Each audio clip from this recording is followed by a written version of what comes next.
యుద్ధం ఆరంభమైంది. తమపై దాడి చేసిన ప్రతి ఒక్కరూ మూల్యం చెల్లించుకోక తప్పదని ఇజ్రాయెల్ ప్రధాని అన్నారు. అంటే ఇక యుద్ధం భీకరంగా ఉండనుంది. మరి విజయం ఎవరిని వరిస్తుంది? ఓటమి అంటే ఎరుగని ఇజ్రాయిల్నా లేదా హమాస్ మిలిటెంట్లనా? ఇది యుద్ధ ఫలితమే నిర్ణయిస్తుంది. మరి ఇజ్రాయెల్తో యుద్ధంలో హమాస్ గెలుస్తుందా అంటే కష్టమేనని చెప్పాలి. అధునాతన ఆయుధాలు, సాంకేతికత ఉన్న ఇజ్రాయెల్ను తట్టుకుని నిలబడడం కష్టమే. మరి ఎవరి బలాబలాలు ఎలా ఉన్నాయి? ఇజ్రాయెల్కు ఏ ఏ దేశాలు సాయం చేస్తాయి?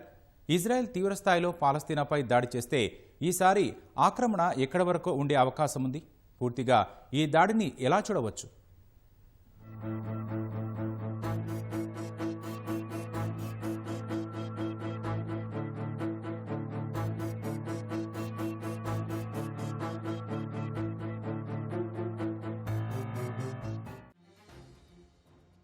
ప్రస్తుతం జరుగుతున్న యుద్ధంకు క్రైస్తవులు, ముస్లింలు, యూదులు అత్యంత పవిత్రంగా భావించే పాత జెరూసలేంలో ఉండే అల్ అక్సా మసీదు వేదికైంది.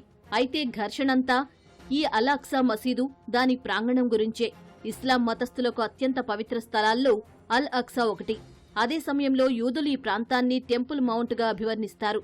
1967లో జరిగిన అరబ్ ఇజ్రాయెల్ యుద్ధంలో తూర్పు జెరూసలేంను జోర్డాన్ నుంచి ఇజ్రాయెల్ స్వాధీనం చేసుకుంది. అంటే అల్ అక్సా ఇజ్రాయెల్ ఆధీనంలోకొచ్చింది. 1994లో జోర్డాన్, ఇజ్రాయెల్ మధ్య ఓ శాంతి ఒప్పందం కుదిరింది. దాని ప్రకారం అల్ అక్సా మసీదు విషయంలో యథాతథ స్థితి కొనసాగించాలని నిర్ణయించారు. ఇక్కడ ప్రార్థనలకు ముస్లింలను అనుమతించిన విధంగా యూదులు, క్రైస్తవులను అనుమతించరు. అయితే ముస్లిమేతరులపై వివక్ష చూపుతున్నారంటూ చాలా కాలంగా వివాదం కొనసాగుతోంది. ఇటీవలి కాలంలో ఈ ప్రాంతానికి యూదుల రాకపోకలు పెరిగాయి. దీంతో అల్ అక్సా మసీదు ప్రాంగణంలో ఇజ్రాయెల్ బలగాలతో పాలస్తీనీలు గొడవకు దిగి ఘర్షణలు చోటు చేసుకున్నాయి. కొద్ది రోజుల కిందట ఇజ్రాయెల్ భద్రతా దళాల సాయంతో యూదు అతివాదులు భారీ సంఖ్యలో అల్ అక్సా ప్రాంగణంలోకి అడుగుపెట్టారు. దీంతో ఘర్షణ ముదిరి హమాస్ దాడులకు దారితీసింది.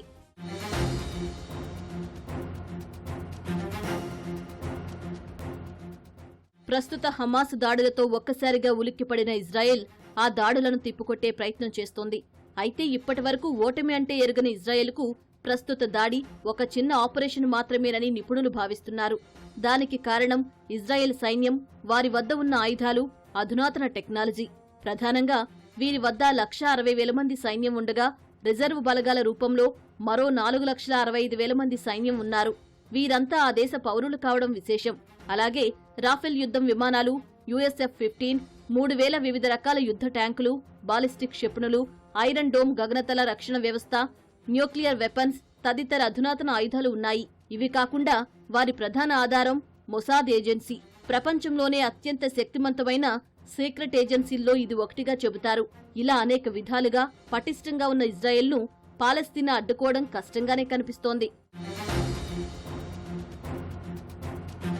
గత కొంతకాలంగా పాలస్తీనా కూడా బలపడుతూ వస్తుందని అంతర్జాతీయ సంస్థలు హెచ్చరిస్తూనే ఉన్నాయి. వీరి ప్రధాన బలం వారికి సహకరించే సుమారు 30,000 మంది స్వచ్ఛంద సైన్యం. వీరు అత్యంత శిక్షణ పొందిన సమర్థవంతమైన వారు.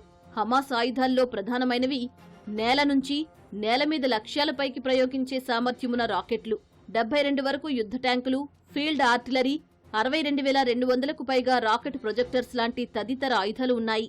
అయితే వీరికి గగనతలంలో పోరాటం చేసే ఎయిర్ ఫోర్స్ లేదు. అందుకే ప్రస్తుతం మోర్టార్లతో దాడులకు దిగుతోంది. మండే స్వభావం గల పరికరాలతో కూడిన బెలూన్లను ఇజ్రాయెల్ పైకి వదులుతుంటుంది. వీటి వల్ల మంటలు చెలరేగి భారీగా నష్టం వాటిల్లుతోంది.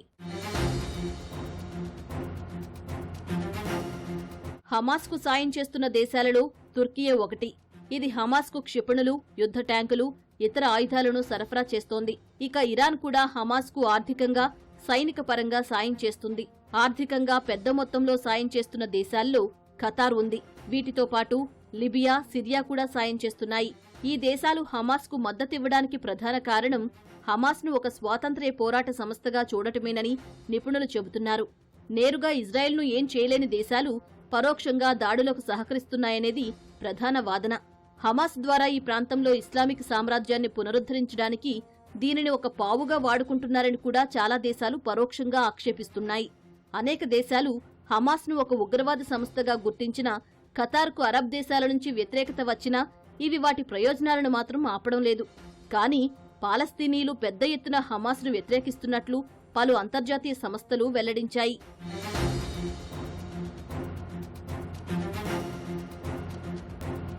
సౌదీ అరేబియా, ఇజ్రాయెల్ మధ్య ఒక శాంతి ఒప్పందం కుదిరింది.